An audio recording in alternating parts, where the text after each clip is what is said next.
Kemo kanalından herkese merhabalar. Hepiniz hoş geldiniz arkadaşlar. Bugün Asus'un ilk defa ürettiği low profil klavyeyi inceleyeceğiz. Aslında bu klavye Asus ROG Falchion. Falchion eskiden normal klavyeydi. Şimdi Asus bu Falchion'ı gitmiş low profil tarzında dizayn etmiş. İyi mi olmuş, kötü mü olmuş? Bu her şeyi ben sona saklayacağım.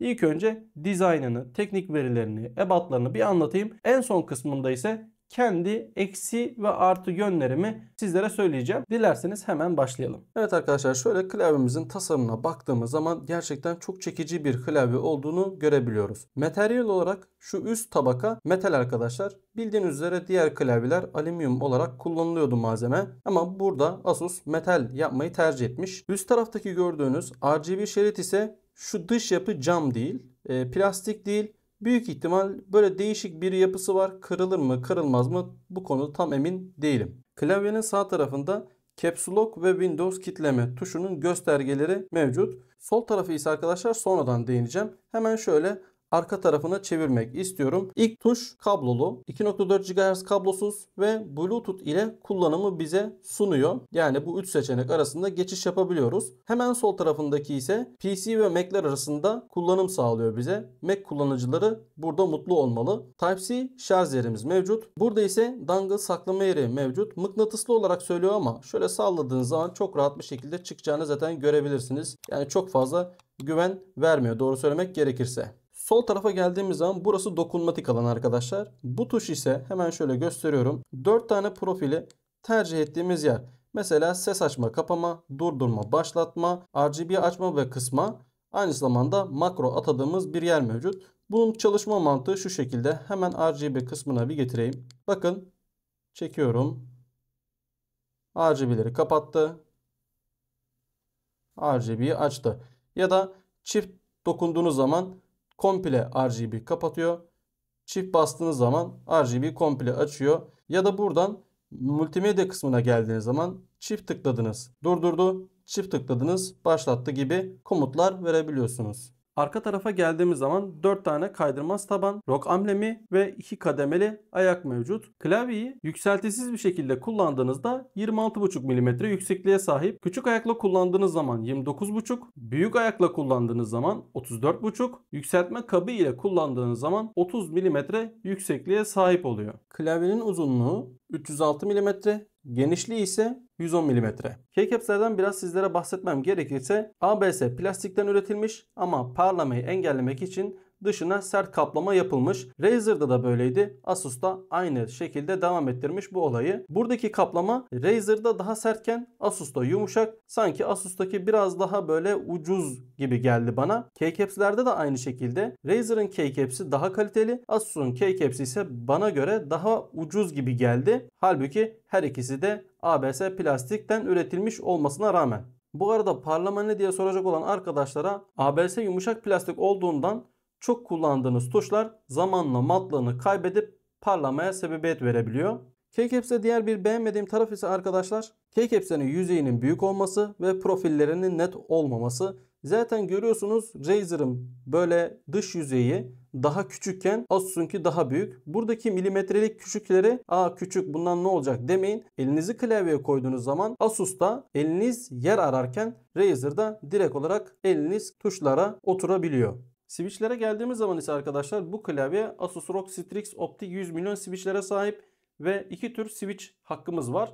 Bir kırmızı, bir mavi. Kırmızı basım mesafesi kısa ve sessiz olarak çalışırken mavi basım mesafesi uzun ve sesli olarak çalışmakta. Buradaki tercih tamamıyla kişisel arkadaşlar. Zevkinize göre tercih edebilirsiniz. İster kırmızıyı alın, ister mavi alın. Hangi switch'i alırsanız alın. Kesinlikle performansta herhangi bir farklılık yok. Dongle'ına geldiğimiz zaman 1000 Hz raporlama hızı bize sunuyor ve aynı zamanda ROG Omni Receiver özelliği var. Bu ne demek? Bir dongle ile hem klavyenizi hem de mouse'unuzu artık kullanabiliyorsunuz. Asus'un çıkartacağı 4000 Hz dongle ile bu klavyeyi 8000 Hz kablolu, 4000 Hz kablosuz şekilde de kullanabileceksiniz. Bir de klavye işlem görmüş bir şekilde geliyor. Yani kendisinde ses azaltımı için 2 tabaka silikon yapı kullanıldığı söyleniyor. Ve gerçekten ben tuş seslerini çok beğendim arkadaşlar. Gelin hep beraber şöyle bir oturma mesafesinden her zamanki gibi bir dinleyelim. Burada da Razer DeathStalker V2 Pro var. İkisini bir karşılaştıralım.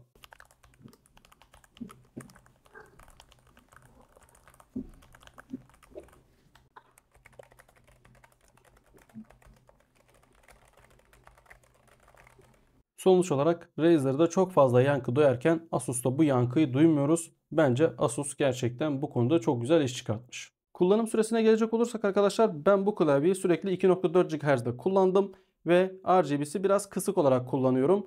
95 saat ile 100 saat arasında gittiğini söyleyebilirim. Tabi RGB burada en büyük faktör oynadığını kesinlikle unutmayın. Sizde daha kısa sürebilir ya da daha uzun sürebilir. Bluetooth'ta ise 230 saat söyleniyor ama kullanmadığım için kesin bir şey size söyleyemem. Evet arkadaşlar, gelelim kullanıcı deneyimime. Bence sizin için burası çok faydalı olacağını düşünüyorum. Öncelikle ben bu klavyeyi yaklaşık 1,5 haftadır kullanıyorum. Yani ilk çıktı, Türkiye'ye geldi, direkt aldım, başladım kullanmaya. 2 defa şarjını bitirdim. Şunu net söyleyebilirim ki şarj süresi gerçekten fazlasıyla yeterli. Yani şarj konusunda sizi kesinlikle tatmin eder. Orta kullanımlarda 2 haftayı geçiyor. Çok sıksanız bile en fazla 1 haftada bitirirsiniz. İhtimali yok da diyebilirim ben size buna. Yani ben aşırı derecede fazla kullandım. İşte ofise götürdüm, kullandım. Evde oyun oynarken kullandım. Yani her şeyimi bununla yaptığımı söyleyebilirim sizlere. Ve özellikle 2.4 GHz'i kullandım. Tam tamına bir hafta boyunca böyle sıkı sıkı kullandığım halde bile bir hafta beni çok rahat götürdü. Pil konusunda sorunumuz yok. Bunda anlaşmış olalım. Bence bu klavyenin en büyük sorunu arkadaşlar keycaps'leri. Keycaps'lerin kaplaması bence güzel değil. Kesinlikle. Keycaps'in kendi kalitesi kesinlikle güzel değil. Yani bunlarda ben pek tartışmak istemiyorum ama bana göre böyle. Yani bu benim kendi görüşüm. Zaten resimlerde vesaire baktığınız zaman kesinlikle çok kötü olduğunu görebilirsiniz. Hatta 4 bacaklı bir şekilde geliyor RX keycaps'ler. 2 tanesini şöyle çekerken koparttım. Hala duruyor keycaps, gördüğünüz gibi sağlam. CTRL tuşunda. Hatta şöyle göstereyim, bakın sağlam. 2 tanesi koptu, 2 tanesi duruyor. Ama çok adi yapılmış. Ben beğenmedim şahsen. Hadi koparttınız mesela, diyelim ki 4'ü de koptu. Nereden ben bulacağım keycaps'i? Minimum 3000 TL'den Amerika'dan getirtmem gerekiyor. Böyle de bir sorunu var keycaps tarafında. Switch'lerini, yazım şeklini, her şeyi beğendim. Keycaps tarafında bir şey daha beğenmedim. Yüzeyinin çok geniş olması. Ben oyunlarda ciddi manada sıkıntı çektim. Yazı yazarken de sıkıntı çektim. Niye? Çünkü parmağım oynuyor. Yani S harfini benim parmağım bulamıyor. Biz o ovalli hale alışmışız ve parmağım direkt olarak oraya tutması gerekiyordu bana göre. Yani gerçekten ben rahat edemedim yazarken ve oyun oynarken. Belki çok sonra alışırım, burayı bilemiyorum ama 1,5 haftanın sonucunda sıkı kullanmama rağmen hayır, alışamadım. Bunu da buradan söylemiş olayım. Bunun haricinde herkesin böyle çok güzel diyeceği şu dokunmatik alan var. Sorun bana arkadaşlar, kaç kere kullandın? Kullanmadım. Yani ciddi söylüyorum, kullanmadım. Bu Asus'un kendisindeki yan tekerlek gibi ya da Razer'ın tekerleği gibi kullanışlı bir şey değil. Yani şöyle elini uzatacaksın, buradan seçeceksin, neye seçtiğini bileceksin. İşte dokunmatiği ayarlayacaksın. Gerçekten sıkıntı. Tekerleği çevir, tekerleğe bas. Bence bunlar çok çok daha rahat. Fiziksel olması bu açıdan benim hoşuma gidiyor. Bir diğer sıkıntısı, Function'da eski modelde dokunmatik kısmında çok arızalar meydana geliyordu. Eminim ki bunda da aynı şekilde arızalar meydana gelecektir. Bu kısma lütfen dikkat edin. Yine aynı şekilde bu kısım, şu cam olan kısım, darbelere çok dayanıklı olduğunu zannetmiyorum, cam yüzeyi olduğundan dolayı. Yani bir anahtarla rahat bir şekilde çizebilirsiniz ya da telefonunuzla şöyle üzerinden geçseniz çizebilirsiniz. Yani bir koruma film, benim gibi bir film çekmeniz gerekiyor. Bunu da buradan söylemiş olalım. Bunların haricinde ben gerçekten bu klavyede herhangi bir eksik bulmadım ve fiyatlarına baktığımız zaman G915 olsun, Deathstalker V2 Pro olsun, bu olsun, neredeyse aynı fiyatlarda diyebiliriz. Bundan sonrası tamamıyla tercih sizin arkadaşlar. İsterseniz bunu alın, isterseniz Deathstalker alın ya da hala da devam ederek G915 TKL'yi de alabilirsiniz. Buraya kadar video sizler için faydalı olduysa like butonuna basabilirsiniz. Abone olup olmamak tamamıyla sizin tercihiniz. Bugünlük benden bu kadardı arkadaşlar. Kendinize iyi bakın. Hoşça kalın. Görüşmek üzere.